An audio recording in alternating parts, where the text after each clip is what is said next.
আসসালামু আলাইকুম, সবাই কেমন আছেন? আমরা আল্লাহর রহমতে আপনাদের দোয়ায় ভালোই আছি। তো আজকে সকাল সকাল নাস্তা খেয়ে চলে আসলাম রান্নাঘরে। এখন রান্না করব, আজকে মজাদার শুটকি ভুনা করব, সেটার রেসিপি আপনাদের সাথে শেয়ার করতেছি।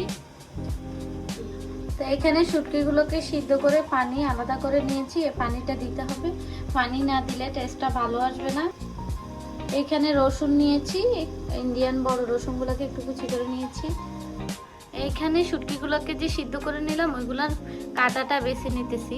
আমরা কাঁটা ছাড়া শুটকি খাই, অনেকে আবার কাঁটা সহ খায়, যে যেভাবে খান ওইভাবে রান্না করবেন। তো চলে আসলাম রান্নায়। এখানে চুলায় একটা কড়াইয়ে তেল দিয়ে দিলাম। তেল গরম হয়ে যাওয়ার পর এখন পেঁয়াজ দিয়ে দিলাম, পেঁয়াজগুলো ব্রাউন। তো আমি প্রথমে চুলায় একটা কড়াই দিলাম, ওটার মধ্যে তেল দিলাম, দিয়ে পেঁয়াজগুলোকে হালকা ভেজে নেওয়ার পর রসুন কুচিগুলো দিয়ে দিব। এগুলো একটু হালকা ভেজে নেব।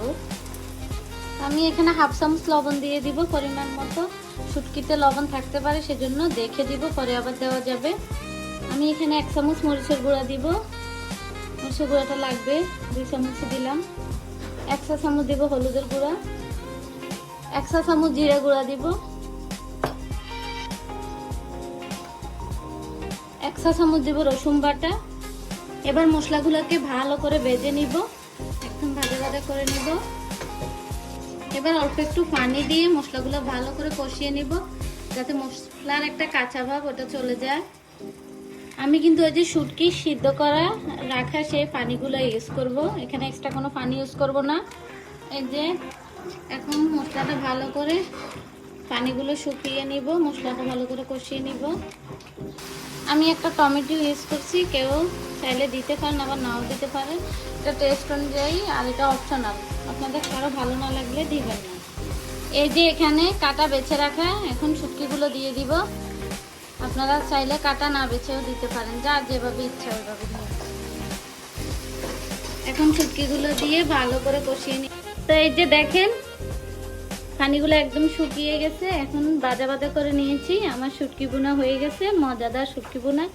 তা এত মজাদার শুটকি লাভার তারাই বুঝবে এটার টেস্টটা, এটা মজাটা কি জিনিস। তা আপনারা সবাই এইভাবে একটাবার তো এই যে দেখেন আমার মজাদার শুটকি বোনা হয়ে গেছে। মাশাআল্লাহ, কালারটা দেখেন এত সুন্দর হয়েছে। মাশাআল্লাহ, আপনারা সবাই এভাবে প্লিজ একটু ট্রাই করে দেখবেন আর আমাকে জানাবেন আপনাদের কেমন হয়েছে। তো আজকের ভিডিওটা এই পর্যন্ত, সবাই ভালো থাকবেন, আল্লাহ হাফেজ, আসসালামু আলাইকুম।